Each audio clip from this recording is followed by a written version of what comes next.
चैत वैशाखको महिना पाथिभरा दर्शन गर्ने दर्शनार्थीका लागि अनुकूल मौसम हो।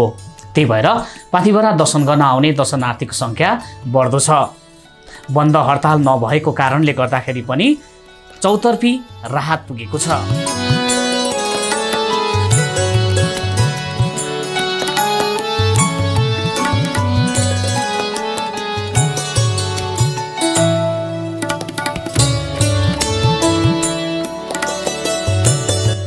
नमस्कार, म देवराज गुरुङ। कार्यक्रम पाथिभरा दर्शनमा हार्दिक स्वागत छ। पाथिभरा क्षेत्र विकास समितिले तयार पारेको यो कार्यक्रम प्रत्येक शुक्रबार साँझ 6:30 बजे प्रसारण हुन्छ। Radio Tamor 102 megahertz, radio Taplejung 94 megahertz र रेडियो काबेली 95.8 मेगाहर्जमा कार्यक्रम सुन्न सक्नुहुन्छ। कार्यक्रम सेतो भेडा युट्युब च्यानलमा पनि हेर्न सक्नुहुन्छ। कार्यक्रममा हामी पाथिभरा क्षेत्र विकास समितिले सञ्चालन गर्ने पाथिभरा केन्द्रित गतिविधिलाई समावेश गर्छौं।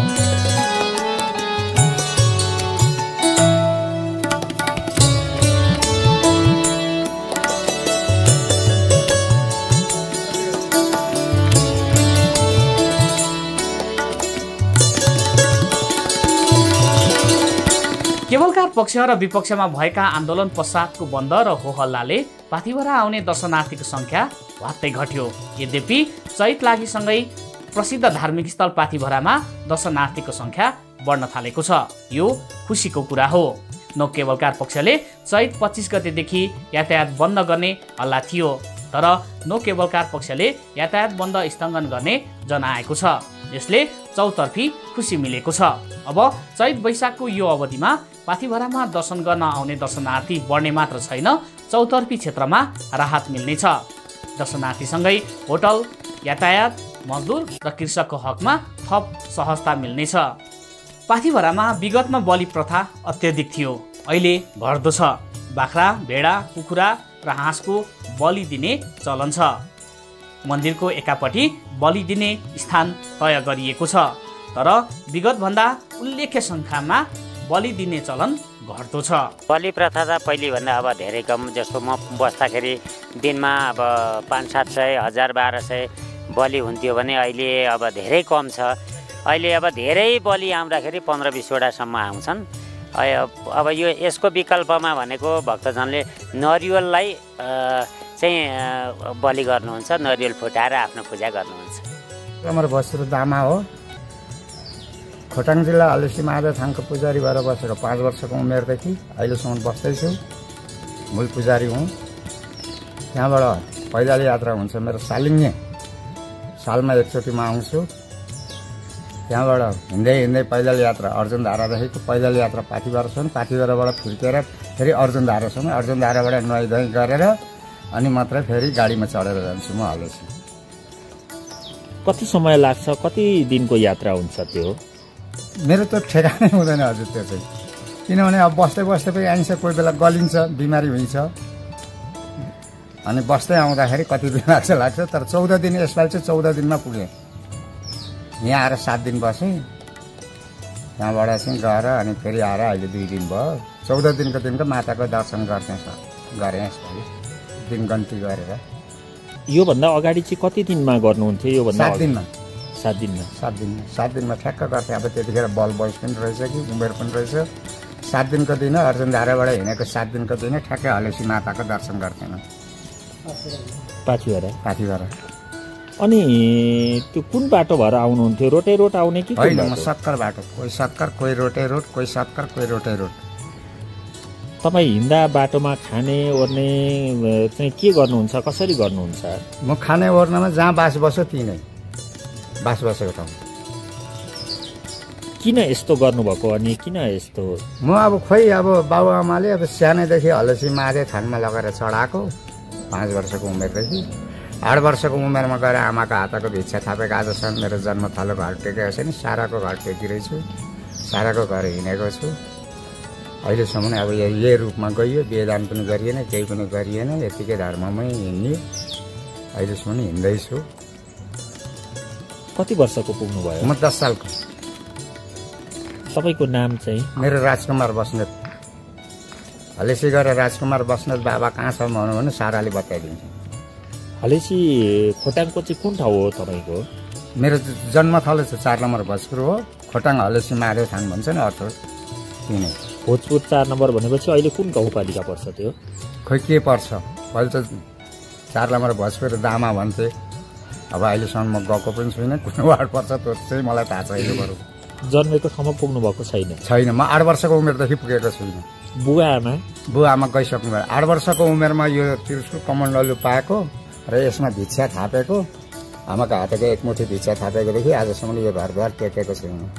बुवा आमासँग फेरि भेटघाट भएको छैन? भेटघाट हुन्थ्यो, हलेसी आउँथ्यो। अहिले पनि भतिजाहरू दाजुहरू हलेसी आउँछन् भेट्न मलाई। अनि बुवा आमा चाहिँ अहिले हुनुहुन्छ कि हुनुहुन्न? हुनुहुन्न, बुवा आमा हुनुहुन्न, गुरु पनि हुनुहुन्न, बितिसक्नु भयो। बितिसक्यो। यो लट्टा काटेको 3 चोटि भइसक्यो। पहिले यहाँ कम्मरमा बाँधेर यहाँ बाँध्दाखेरि 108 जनाको माला खर्लाप्पै पस्थ्यो, डबल हुँदैन थिएन। जन्मघर पुग्नु जस्तो चाहिँ लाग्दैन बेला बेला? लाग्दैन। आमाको हातको भिक्षा थापेर हिँडेपछि आजदेखि मैले तिम्रो छोरो भने पनि यही हो, सम्पत्ति भने पनि यही हो, आजदेखि मैले यो घर छोडेर त्यागेर हिँडेको म अब आइन्दादेखि छुट्टिने। 10 धारा दुधको भाडा चाहिँ कुनै तीर्थमा गएर म भाडा काट्छु भनेको थिएँ। गङ्गासागर, बद्री, केदारनाथ, हरिद्वार, ऋषिकेश, वृन्दावन, मथुरा यी गएर भाडा चाहिँ काटेँ भनौँ न। कति वर्षको हुनुहुन्थ्यो तपाईँ आमालाई छोडेर हिँड्दा, आमासँग भिक्षा लिएर हिँड्दा? 8 वर्षको उमेरमा भिक्षा थापेको। 5 वर्षको उमेरमा मलाई सुनको डोली बनाएर नौमती बाजा बजाएर लगेर हलेसी महादेव थानमा चढाएको। किन चढाउनु भएको हलेसी महादेवमा? मलाई यो एउटा काम्नेले भेटेर। मेरो आमाले पहिलेको जमानामा बोक्सी भन्थे, हाइमे कामे भने बोक्सी भन्थे। यो बोक्सी ज्ञान उतार्न सकिनँ, यसलाई हटा अलिक पर लुकाओ भन्थे। पछि म उत्रेर बनझाङटुले लगाएर 22 दिनको दिन बनझाङटुले लगेर ल्याएपछि त्यही पनि घरमा बस्न नसकेर, बस्न नराखेर गाउँमै मात्रै नकुदाउने, खालि जङ्गल आगो कहाँ भुतभुते छ, कहाँ देवी थान छ त्यहाँ मात्रै लाने। त्यहाँ हार्दिक भएर नसकेर अनि मलाई हलेसी ल्याएर बाबुआमाले जिम्मा लगाएको हलेसी महादेव थानमा। तपाईँका दाजुभाइ चाहिँ कति जना? 2 भाइ, 2 भाइ छोरा, 2 बहिनी छोरी हो। जेठी दिदी बितिन, दाजु र दिदीसँग अब काम। दाजु र दिदीसँग चाहिँ भेट्नुहुन्छ? हुन्छ। तपाईँ चाहिँ कान्छो सन्तान? म सबैभन्दा कान्छो। दिदी दाजुका 2 भाइ छोराहरू, 2 छोरीहरू छन्, उनीहरू हलेसी गइरहन्छन् मलाई भेट्न। 10 साले भनेपछि तपाईँ 71 वर्ष पुग्नु भयो। अब त बिहे नगर्ने होला? अब के गर्नु, उमेरमा त गरिएन। 16 वर्ष उमेरमा त गरिएन। उमेर आयो होला, वयस आयो होला, होइन? तर त्यतातिर ध्यान केही गएन। कसैसँग लप पनि परेन? आजसम्म म छोरी चेलीसँग कसैसँग हाँस्नु, बोल्नु, दिल्लगी गर्नु, छोरा मान्छेसँग पनि ख्याल ठट्टा दिल्लगी गर्न आजसम्म गरेको छुइनँ। र आफ्नो सुर छ। छोरी चेलीले छुइनँ भन्दाखेरि यसो धार्मिक काम गर्छु। त्यो धार्मिक काम गर्दा यसो जिउमा यसो कोही बेला हिर्काउनु पर्छ मालाले, त्यति मात्रै, नभएदेखि अहिलेसम्म छैन। कति सालदेखि आउन थाल्नु भएको पाथिभरा चाहिँ? म 25 सालदेखि हजुर। 2025 सालदेखि? हजुर, 2025 सालदेखि आएको। पहिले म कताबाट आउँथेँ भन्नुहुन्छ भने यो अर्जुन धारा बनिएको थिएन। अर्जुन धाराको मन्दिर नबनिँदै म यो धनकुटा हिले हुँदै आउँथेँ माथिल्लो बाटो, यो तम्बर तलेर बसन्तपुर साइडबाट। हजुर। अहिले जब अर्जुन धारा बनेपछि अर्जुन धाराबाट मेरो पैदल यात्रा हुन्छ, अर्जुन धारामा दर्शन गर्ने। सिन्धुलीको भिमान र बर्दिवासबाट समूहमा दर्शन गर्न आएकी अप्सरा बस्नेत र ईश्वरी कार्की पाथिभरा स्थित पैदल मार्गमा भेटिए। उनीहरू दर्शन गरेर फर्कने क्रममा बाटा छेउमा आराम गर्दै थिए। पाथिभरामा दर्शन गर्न पाउँदा आफूहरू औधी खुसी भएको उनीहरूले अनुभव सुनाए। माता भनेको साह्रै आनन्द लाग्यो, माथि पुग्दा साह्रै आनन्द भयो। हामी सिन्धुली जिल्लाबाट आएको, हाम्रो घर भिमान हो, सिन्धुली भिमान हो। मेरो चाहिँ बर्दिवास। यो कुरोमा सबैभन्दा राम्रो लाग्यो पाथिभरामा माता, अनि सबै कुरो राम्रै छ, राम्रो लाग्यो हामीलाई यो कुराको।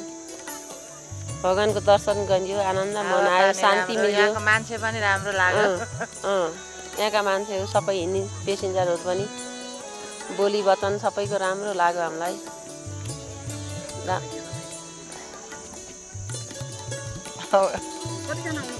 हामीहरू 5 जना। यात्रा कस्तो भयो भनेर फर्केर अरूले तपाईलाई सोध्यो भने के भन्नुहुन्छ? राम्रो भयो भनिदिन्छ राम्रो भयो जानु तपाईँहरू पनि भन्छौँ हामी। सर्लाहीका बद्रीप्रसाद मैनाली सहितको टोली पनि दार्जिलिङ हुँदै पाथिभरा घुम्न आए।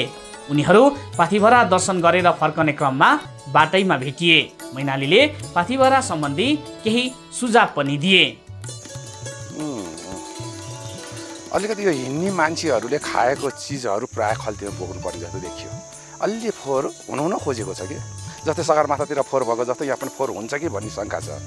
तर हेर्दाखेरि एकदम सहज रूपमा सजिलो गरी जान सक्ने स्थिति छ। यहाँ त्यस्तो केही पनि छैन।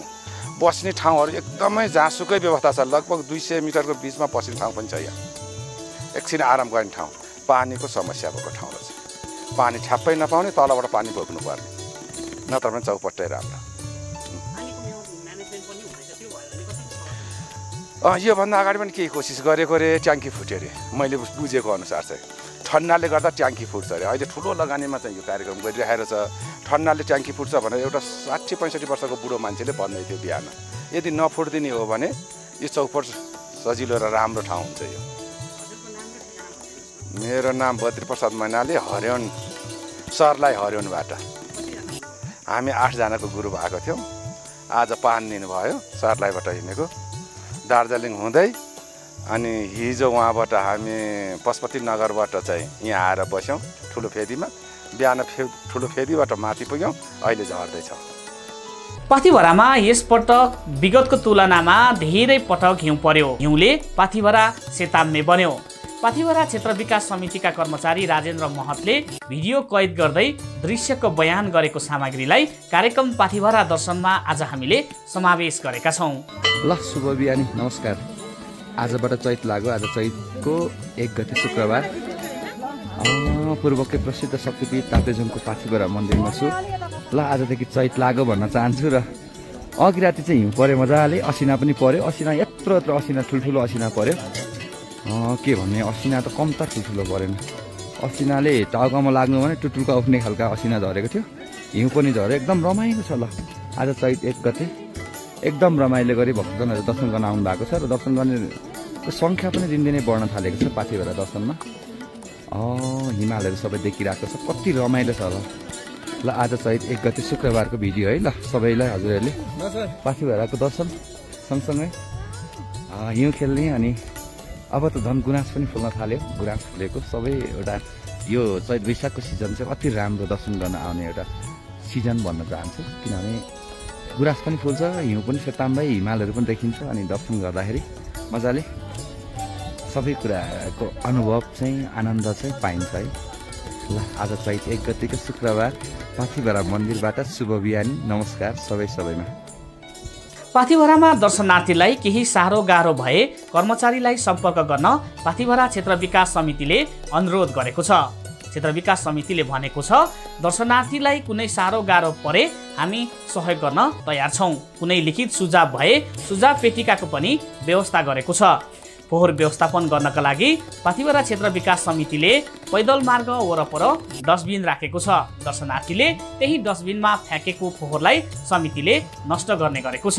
कोक तथा जुस वा रेडबुलको बट्टा सङ्कलन गरेर एक ठाउँमा जम्मा गर्ने गरेको छ। बट्टा सङ्कलन गर्न आउनेलाई निःशुल्क दिने गरेको छ। तर लामो समय यता बट्टा सङ्कलन गर्न आउन छाडेका छन्। ठाउँमा चौतारी बनेको छ। दर्शनार्थीलाई आराम गर्न सहज बनेको छ। होटलमा टेक्नका लागि लौरो निःशुल्क व्यवस्था छ। दर्शन गरेर फर्केपछि लौरो जुन होटलबाट लगेको हो त्यही होटलमा बुझाउनु पर्नेछ। पूजा सामग्री खरिद गर्न परे काफ्लेपाटीदेखि ठुलो फेदीसम्म पसल छन्। सदरमुकाम वा सुकेटारमा पनि खरिद गर्न सकिन्छ। चैत वैशाखसँगै गुराँस फुल्न थालेको छ। तर यस वर्ष रमाएर गुराँस फुलेको छैन। स्थानीयका अनुसार 19 वर्ष त्यति धेरै रमाएर गुराँस फुल्दैन। मौसम पनि राम्रो गरी फुलेको छ। चैत वैशाख र यो समयमा गुराँस अत्यधिक फुल्ने गर्छ। तर विगतमा जस्तो यसपटक भने गुराँस त्यति राम्रो गरी फस्टाएर फुल्न सकेको छैन।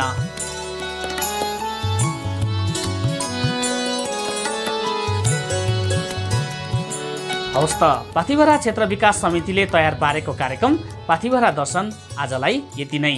पाथिभरासँग जोडिएको पाथिभरा केन्द्रित गतिविधिका साथ अर्को साता फेरि भेटौँला। पाथिभरा माताको दर्शन गरौँ, पुण्य कमाऊ। जय पाथिभरा माता।